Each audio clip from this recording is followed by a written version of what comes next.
Chapters are composed of unnarrated story sections giving you the Cliff's Notes versions of the story, and ones that lead into battles that are narrated, but more often than not, they just regale almost everything you just read yourself. It doesn't seem too bad at first. It fast tracks through part 1 of the series, but in some ways it covers the story more than Storm 1 did, considering it completely skipped over the Land of Waves. But as it continues, the more cracks start to show, as it cuts to some of the bigger plot beats, but not having any of the nuances leading up to them, making everything seem so dry, presenting some information out of order or completely skipping other important moments, and some Shippuden arcs are reduced to almost nothing. The Tenchi Bridge and the Immortal Duo arcs are condensed into a single fight for each, and only a few surprisingly short cutscenes that again often repeat themselves. There's also this thing that happens after battles where you give your reaction to everything that just happened, and then there's a question at the end of every chapter. This is kind of a cool idea. Since it's covering the whole story, it could be a fun way to reminisce on your feelings in certain moments, and share that with other people online who also voted, and see what the communal consensus is. But the problem is that you can't properly express your feelings because the scenes and fights are so condensed. You may only be able to pick one expression for an entire arc, with very few exceptions. With the obvious sad moments and some twist reveals for a shocked reaction, most of these reactions end up defaulting to the fired up one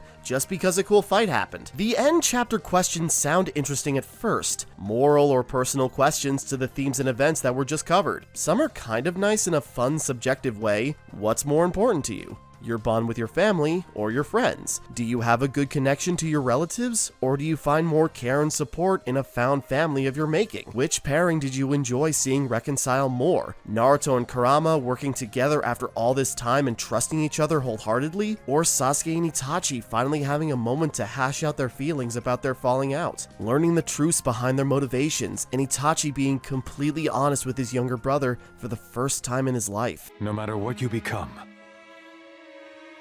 I will always love you.